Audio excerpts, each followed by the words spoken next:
this is the tough part because so many of us don't want to feel. So we escape with medication, exercise, TV, whatever we can. We choose our escaping tools so that we don't have to actually tap in. Unfortunately, it leads to... Welcome to Finding Your Spark again. I am so glad you're here. Philippa Storie, the global intuitive healer, is here with us today.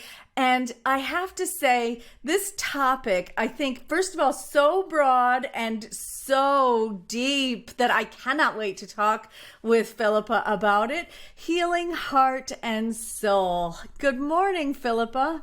Hi, Donalyn. How are you doing? Good. I should have said that good afternoon, actually. I never usually say about the time. I don't know what got into me there. But Philippa is in South Africa, so very far away from where I am in the east coast of the United States. So anyway, hello. Hi there from the mother city. Very good. Very good. I am so glad to have you here today, Philippa. Tell me a little bit about how you got into healing and why that's important to you, just to kind of set the stage for us to be able to talk about the topic today. Thank you. So I'm an intuitive empath, and for many years I struggled with severe anxiety and panic attacks because I was feeling the collective all the time and I didn't realize that's what it was. I would have, what they labeled me with was seizures. So I would literally pass out and shake. It was just feeling too much. And this led me to finding the modalities that I work with, which helped me heal. And so now I no longer struggle with panic attacks or severe anxiety at all. And then I wanted to just share that with others and help others heal. So I'm claircental, so I feel other people when I'm working with them.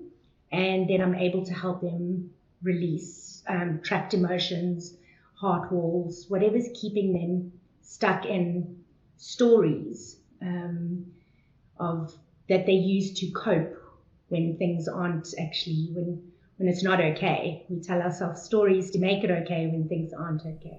Well, thank you. That's really great. I can so relate to that in terms of the empathic piece of it, right? When we feel what other people are feeling, when we tap into something bigger than ourselves, and we're not careful about what it is we're tapping into, and we don't know how to sort of navigate the road at all, then boy, you can really end up in some places that cause a lot of stress, right? Yeah, for sure. Yeah, really, really great. And so that path of learning how to manage your own energy is so important, I think, for everybody, right? I think there are a lot of people who feel like, oh, I'm not really an empath, or, those people are special and I'm just regular. But the reality is that as we go through our emotions, they are amplified by the surroundings that we're in, by the people that we're around, all of that. And knowing how to navigate that road is really, really important. So I'm so glad you brought that up. Yeah, so many of us, we aren't taught that we're just energy. And so what energy are we surrounding ourselves with? What are we reading? What are we taking in? And when we start to kind of actually look at that and understand what energy we're putting out, because it's a frequency that will come back to us. When we start to be responsible for what we're putting out and receiving, we can navigate that a bit better. But so many of us are born into cultures, societies, and we just think, well, this is it.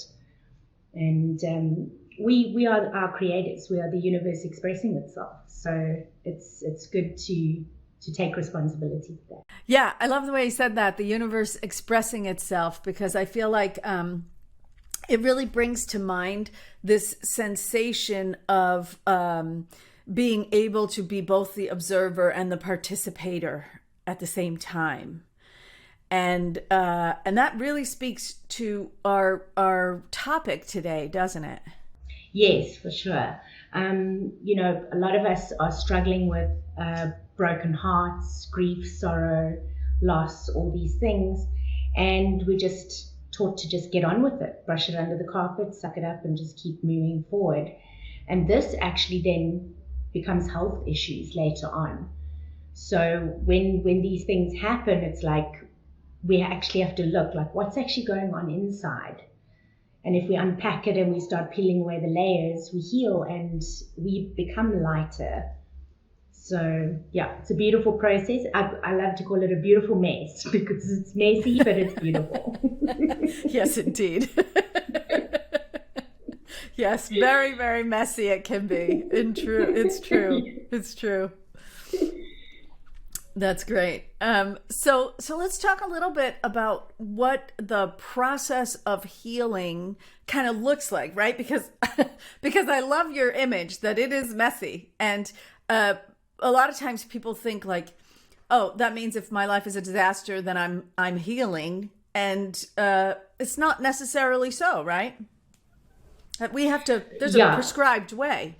Well, we have to become aware. If we're not aware of what needs to be healed, then we kind of just, we are escaping or disconnected. So we've got to get connected to our bodies. Our bodies are our biggest tool to gauge what's actually going on in our life. And all those things that trigger us, those are actually gifts. People don't understand that when you get triggered, it's your body showing you there's something trapped there and you're able to release it. That's why I say it's a beautiful mess, because it gets really messy when you start unpacking those things that we really keep hidden, and we don't actually have to, but we're raised in places that will tell us that that's not good, that's bad, and there actually isn't good or bad. It's just experience and learning from those lessons that are presented to you. So, it's funny. I was talking to another healer the other day, and she was going through something where, her life was messy in that moment, right? She was going through something, and there was a lot of judgment around that in her circles, and you really bring up this concept that the only way out really is through. We have to go through it as opposed to avoid it, try to go around it, and that it's not comfortable for the people around us. It's never going to be comfortable for them, and it's probably not going to be comfortable for you. Right? Exactly. But also when we heal, because we are one collective consciousness, it causes a ripple effect into the universe. So everyone around us changes. You cannot actually change anyone. You can only change yourself, and then everything changes, because nothing can stay the same. But most of us are trying to fix everyone else, trying to help everyone else, because, it's just too difficult to look at our stuff. But when you really start tapping in, feeling into your body, using it as the sacred tool it is, you can really start the healing process, becoming aware of what there is to release. Wonderful. So here we are. We have a body. That's a great start. And we're becoming aware of it in this scenario as we talk. Let's talk about, how do we get to feeling our heart? So this is the tough part, because so many of us don't want to feel. So we escape with medication, exercise, TV, whatever we can. We choose our escaping tools so that we don't have to actually tap in. Unfortunately, it leads to, as I say, health issues, which then forces you to tap in. But when you really start tuning into your body, you start grounding yourself daily, because a lot of us don't ground. It's so important to really ground yourself, get connected to the earth, feel into your body. What am I feeling? Am I feeling anxious? Am I feeling depression? What am I feeling in my body? And tap into those heart emotions. When you start feeling into your body, and that's the uncomfortable part, stuff's going to come up, which you don't always want. But if you, as you say, you can't go around it. You have to go through it. And that's what I love about what I do is you don't have to sit on a couch and really dig up those deep, dark, ugly things. We just brush over it. So we brush over maybe the age of 8, something happened. Okay, let's bring it up.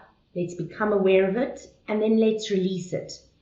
So you don't have to move back into that time and really, feel and be there, which is exactly why people don't want to. They don't want to feel those things again. But just becoming aware and acknowledging it, because everything just wants to be acknowledged. That inner child wants to be acknowledged that things were not okay. So we just become aware of it, and then we release it, and you will start to feel that those triggers aren't there anymore. They're not grating you anymore because you're healing on that layer. You've healed that layer. Yeah, they become memory without trigger. Yeah. Yes. Which is powerful, really powerful, because then we get to carry our stories. We can even tell our stories to other people, and maybe that's helpful to them without reliving the trauma of whatever that particular moment was. I love that you're bringing up this concept of grounding. I know there is a statistic around earthing, right? Standing on the ground. That in 3 minutes, there's an impact on a ionic level throughout the body. Can you just kind of help us go through what would it look like to do this grounding? Because I think what happens a lot, and this is why I bring it up, I think a lot what happens for people is that they go like, okay, I'm going to be aware. Oh, I am nervous and irritated and angry, and I think I'm going to go do something about it. Right?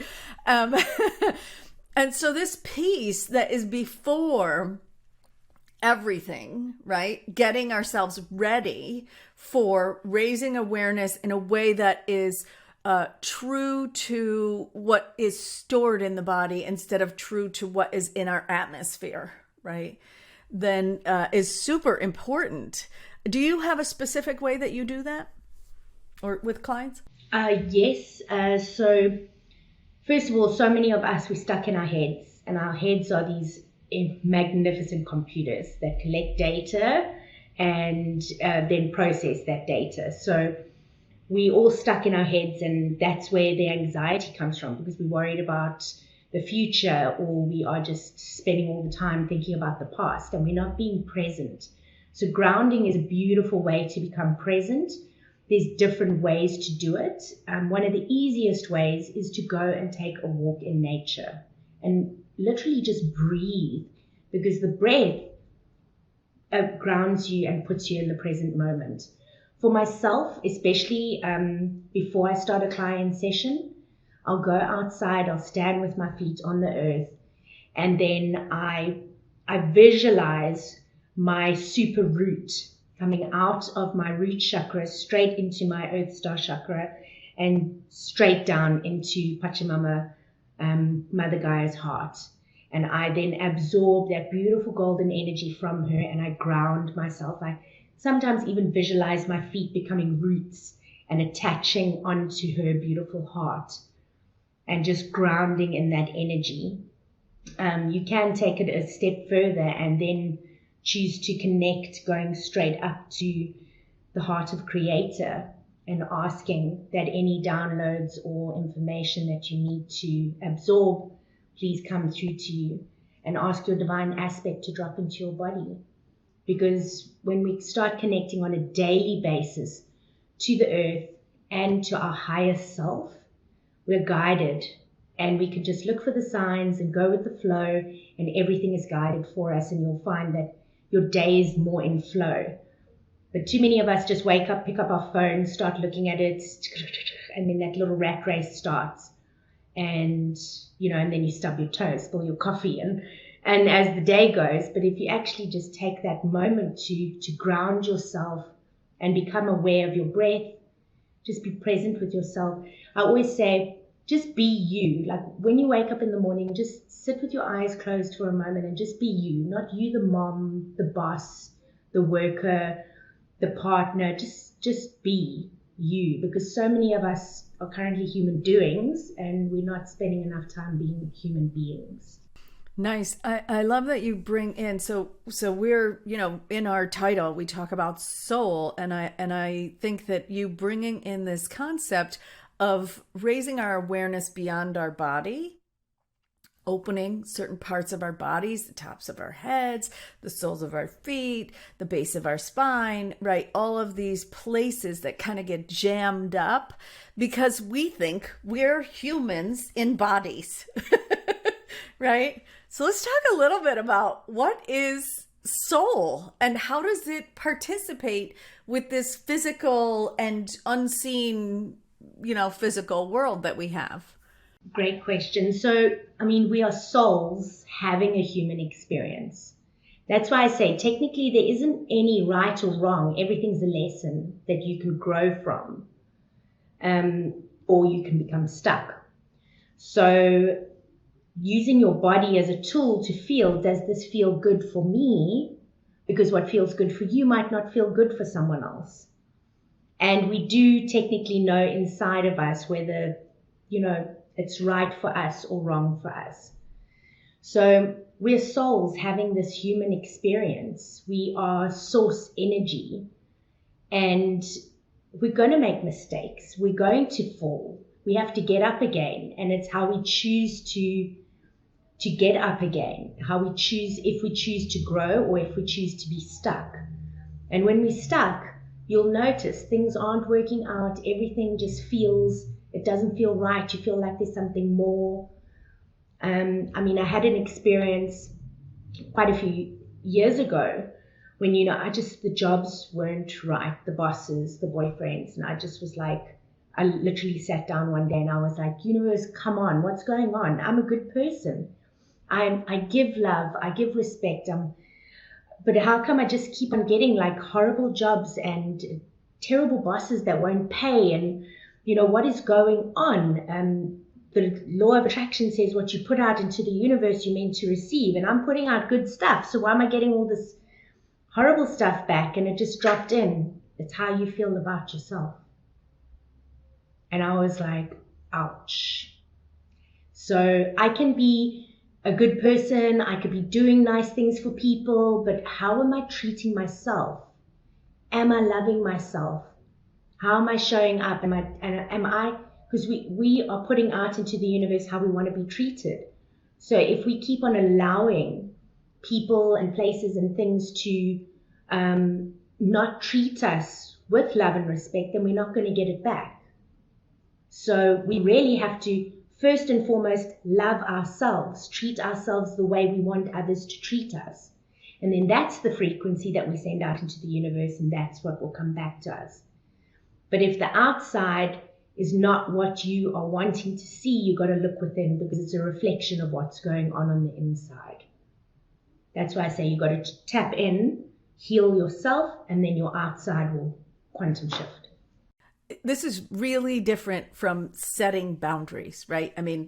This is the way normally people go like, yep, you got a crappy boss, you should set some boundaries.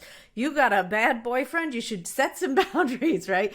But this is a really different approach to that. So how do you go about working with yourself? Because that's really what you're talking about. Here I am in realization. I gained awareness of myself. I took responsibility. I said, in your case, I said, oh, I notice that I'm participating and that this is a reflection of how I feel about myself in my heart, right? Because so much goes on in this region of our body, in that heart area. How do we take it that next step and do that healing portion, that letting go portion? If you're just a solo practitioner on your own, right? If you're just at home right now listening to this going, yeah, great. So I know I'm the problem. So what? There are beautiful processes to follow. One of the most incredible processes I've found is one called the releasing process. It's done by, I can't remember their names now, but they are Fifth Dimension Earth. You can find their website. They've got this beautiful process where you literally just get yourself a cup of tea and a blanket and you go sit on the couch and you ask your higher self, show me. Show me what needs to be released. And then you need to wait. And you just sit. And you will start to notice memories will pop up. And then you're like, oh, wow, look at that. It's not for you to attach to. It's for you to just observe and just allow to release. And you will release from your body. There's other ways, like my course, The Pendulum. I teach people how to release. First of all, find trapped emotions in your body and then to release them. Because a lot of the time we don't even know what's stuck in us. We're not aware of it. We just know that things don't feel good, but why doesn't it feel good? So by tapping into, we store emotions in different parts of our body. You know, like your heart stores impatience, hastiness, arrogance, cruelty, and hate. Your lungs store sadness, grief, and sorrow. That's why when we're really feeling sad, sometimes we can't even breathe. It feels like someone's sitting on our chest. So there's different breathing techniques that we can use to release. Well, one of the reasons that I love to work with clients with a pendulum is because we're really tapping into a larger field of energy than the human body. It's a great way to kind of visualize what's going on, but also to physically move the energy. Can you talk a little bit about how that impacts our healing? Yes, lovely. So you can use your body, first of all, as a divination tool. So it's called the sway test. If you earth yourself with your feet, you can actually just soften your knees and you can ask. It's actually to make a statement. So you would say, like, I would say, my name is Donnellan, and my body would actually move backwards because it's not true. But if I say my name is Philippa, my body will move forward. And it's the same with the pendulum. You tap into, when I'm working with a client, I tap into their energy so that I bypass the subconscious mind, because our subconscious it's that wonderful little inner child that's trying to keep us safe, that doesn't want things to change. So by tapping into the conscious mind in the background, like you can bypass and you can actually get the answers that are for your highest and greatest good, not part of your program. And that's what I love about the tool. That's great. And now you have a program that you work entirely with the pendulum, don't you? Yes, I do. It's a Facebook group that you can enter. There are 3 parts to it. Part 1 is how to connect with your pendulum, because a lot of us actually have to connect with it, first of all, to get the answers that we need. I know, for instance, my stepfather, if he picks up a pendulum, it doesn't move. It will not move. He is a very unconscious man. We love him, but he's very unconscious. Part 2 is actually how to use it, how to work with it. If you're doing oracle card readings, if you are wanting to work with charts or get information, asking questions, finding something, because the pendulum used to be used to find water and to find missing objects. And then part 3 is where it gets juicy. That is where I show you using the emotion code chart, how to locate trapped emotions in your body or heart walls, and then how to release it. And you can work on yourself, your loved ones, your pets even. That's great. Thank you for sharing all that with us. Now, I'm a big fan of multiple tools. I feel like, this is such an incredible world that we're in. It has all this stuff in it, right? And we should be having fun with all the things, right? So it means that sometimes we don't relate to one tool, but we do relate to another. And I think that's really important when we're trying to find a way forward from a broken place, a place where we are hurt or angry or stressed or frustrated, or find ourselves in a life we didn't mean to end up in, or can't tap into passion, all the things that we go through just by living on the planet long enough. And we go like, oh, well, I used to do this and it worked. It worked. Why doesn't it work anymore? Right. So this idea that we have so many tools that we can use, and that they are each for something different, and also that they are each for different times in our lives, right? We can use them when they feel good to us. How does that play into your practice? Yes, so when I work with someone, I channel whatever comes through for them. So journaling, writing is a beautiful tool. It's really an amazing tool for us to get stuff out of the body, and then you can burn it and transmute it with fire, because fire is amazing for transmuting energy. So, if you've got a problem with a work colleague or a partner or whatever, and you don't actually know how to approach it, sometimes you don't have to. You can just write out in the most colorful language, whatever you want, get it out of your body and burn it. On an energetic level, their soul will receive that message and the situation will change for the highest and greatest good. So that is a beautiful tool. Also use different types of, I'm a plant medicine motivator, so I'm very big on, I've got different types of plant medicine in my garden. So when people need to detox, then I would suggest whatever indigenous plants you have around you. Those plants are around you for a reason. They grow in your region, in your country, for a reason, because they're there to support you, whether it's with healing or whatever. And so, especially, we've just come out of this terrible thing with the coronavirus and everything. And one of our beautiful indigenous plants is called Wilde Els, which is known as African wormwood, which has been used for centuries for colds and flu, and it boosts your immune system. And you just make a tea with it. So there are so many different tools at our fingertips when we actually start tapping into it and start realizing that, we don't just have to go to someone else and ask them to fix us. We can actually start tapping into ourselves, and the answers are within. Such a beautiful interplay between the physical world and our internal world. Yeah, lovely. I think that's an interplay. Like when people decide that they're willing to play with the world around them, then things like what you're talking about in terms of working with plants and working with pendulums and finding these really fun ways to connect to the world around us, and also to allow that to release those trapped emotions, to tap in to what we do want in our lives. So powerful, really powerful. Well, thank you so much for being here today, Philippa. Let us know how, of course we're going to link it, but let us know how can everybody get in touch with you. Thank you so much for today. You can find me on Instagram.